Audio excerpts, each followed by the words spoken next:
Professor Cynthia Miller Idris, author of The Hate in Homeland.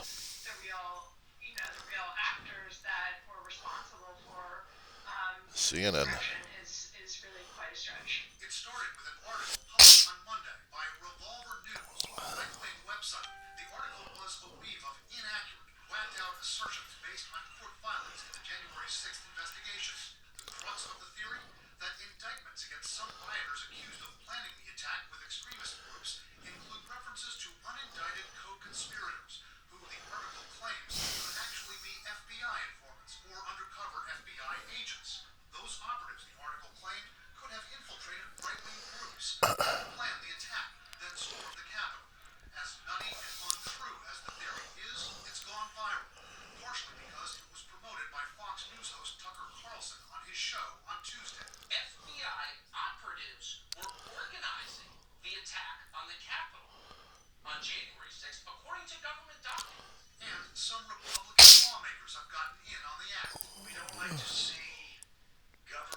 Louis Gohmert, Texas. Rep.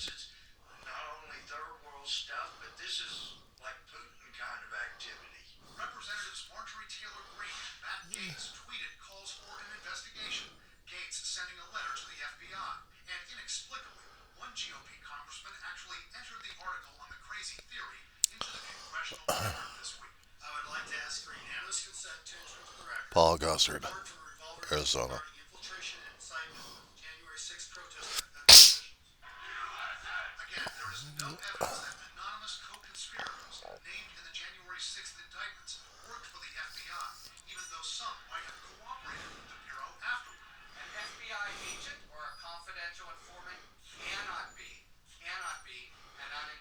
Harry Littman, the former deputy assistant attorney general.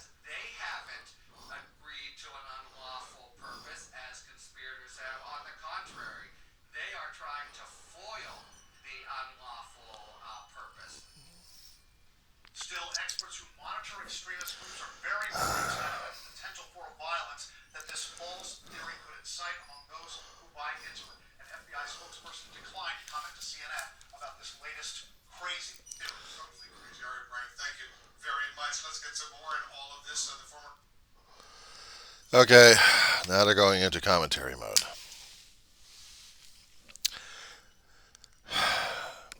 What can I say? Weaver, Chauncey, Roseman, California. At the time index on the West Coast is 3:24 Pacific Standard Time. It is the 17th of June, 2021, Thursday, and we got power down here because we're going into the flex alert stages at this point. It's hot as hell outside. It's about 106 to 107 out here. We're still cooking. I'm keeping the lights off and I'm keeping the windows shut a bit. That's why there's limited lighting right now as it is. If the video seems dark, my apologies. What you've been listening to was a little bit of CNN's reporting concerning about the nut jobs out there. I'm sending this video over to the video links as much as I can over to CNN as a bona fide. I wanted to let these guys know, no, I'm not on that job. However, my own excuse, that's a different story altogether. But, no, do I go for these baseless claims? I know I like to be a fiction writer when I was coming out of high school, but nothing like this. Nothing like what I've been seeing these days. And right now, I have to make comments to the news organization, not to mention to the news personalities on the air regarding situations like this, because to let you guys know, I've been trying to talk about some of this stuff for a long while. I know there may be other videographers out there too. I'm stymied. Okay, a little background. I'm a 55-year-old fart who's been going to a community college for over 5 years. Taking my time with the classes, just trying to enjoy life. I'm disabled. Lifer a Democrat, or as I call it, a libtard these days. Yeah, it's a derogatory term. So, some things I can go for, and other things I'm not quite sure about having an open mind for.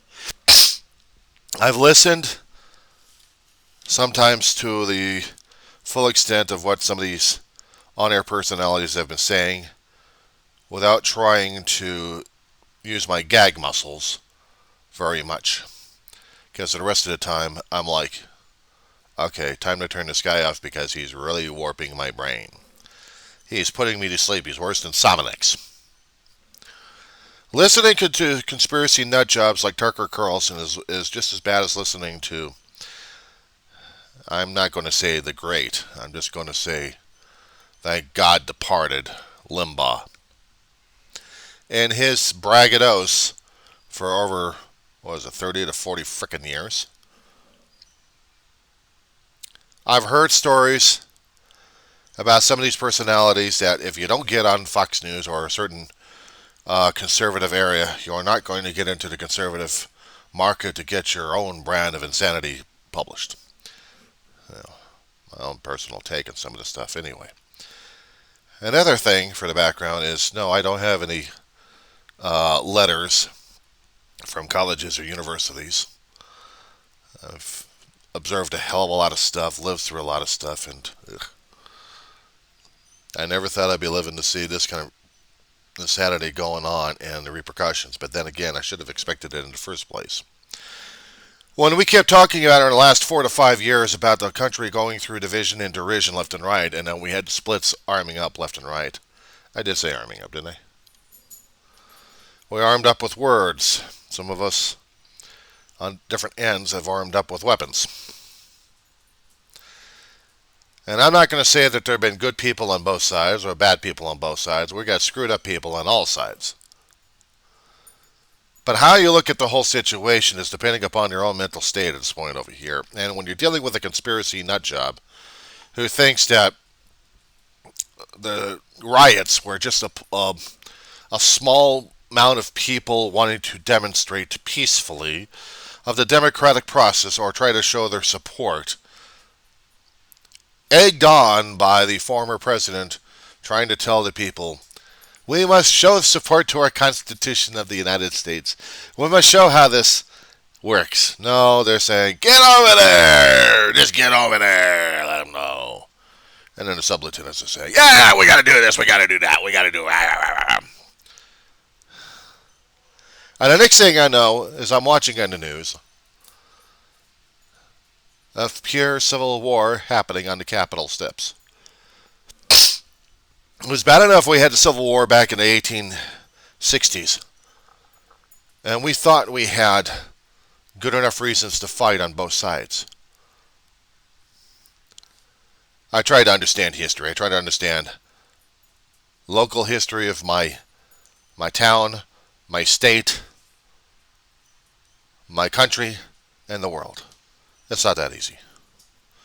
Having all that information and context and perspective crammed into my aging brain, well, that's something.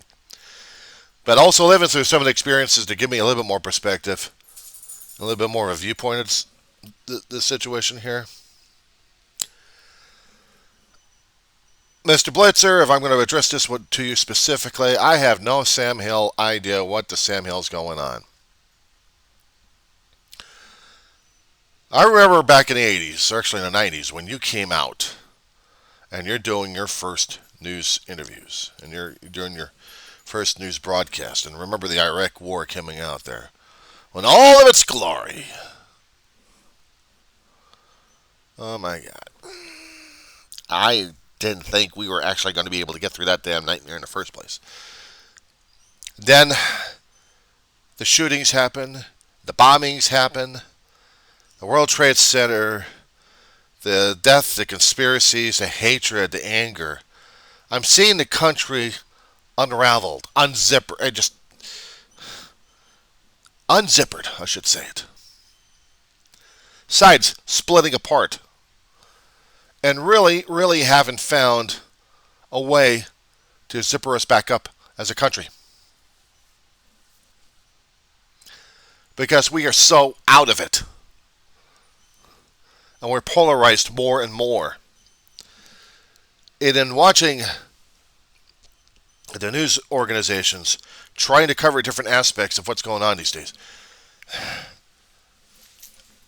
I would be asking you guys, how do you put things into clarity. And watching all the stuff happening on January 6th, that was not clarity. That was insanity. But that was, okay, I'll take that back. That was clarity in insanity. Because now we got politicians saying that it didn't happen. It didn't happen. They refused. They denied it. They put it in the public record officially. Or blaming everybody else for the whole situation. When they couldn't even accept responsibility, accountability, and transparency in the whole situation. They couldn't admit that each of us played a part in the whole damn thing. Mostly for those nut jobs out there trying to invade our capital. They definitely. But we're sitting on the sidelines. I know you're doing your job of trying to report what's going on and trying to report what's fair and what has been supposed to be the quote-unquote truth. But someone else's truth is basically more twisted up than what your clarity is at this point.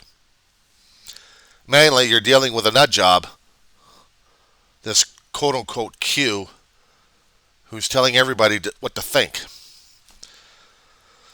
And quite honestly, if I'm going to be throwing out a Star Trek terminology,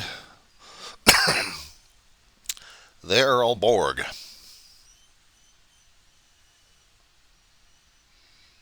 Quite simply. They're afraid of machines, but they want their liberty, but they'll still think of conspiracy theories. The conspiracy theories is the thing that fuels the Borg machine that we're seeing right now. We don't need to see the damn mechanisms. The mechanisms are already inside their head, running amok. I'm not talking about physical mechanisms either. I'm talking about screwed up neurochemical reactions and imbalances going on in their head. And not to mention their inability to look at reality. Now, for those who have protested that they were trying to protect the constitutional process while storming the Capitol, as I said before, neurochemical imbalances at this point. But they were making the choices consciously and then blaming the other people for it. Trying to make sense and trying to put this into a perspective, it's harder than anything else I have ever done in my life. And I'll show you what my reality is right now, okay? Can I show you something? Hot as hell, and I got to take this dog out. We both live in Rosamond, California. We live in an arid desert right now. There's a lot worse places out here that's got a lot worse temperature and humidity right now. These are the things we cannot control, except being in an enclosed environment, lights out to conserve energy and heat, because it's still coming through the damn windows. Pardon my language. We got air conditioner blowing right now, so we're trying to keep a homostasis temperature in here. This is my reality. Mr. Blitzer, this is my world. She's about 16, 17-year-old. She's a survivor of a lot of things happening in her life. And so am I. Case in point. Pictures that you see in the background.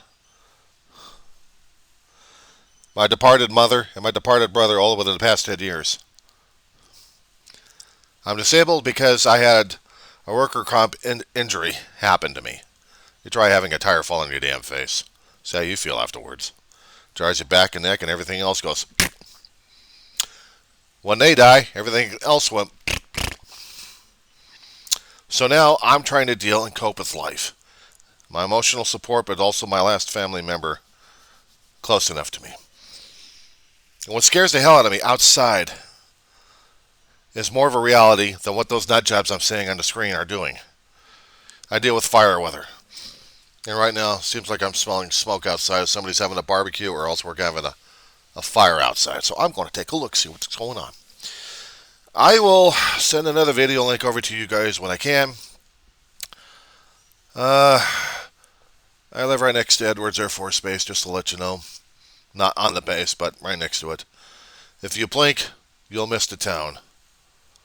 So, take a Google map and take a look where we are at this point. Weaver, John C., Rosamond, California. You blink, you miss it.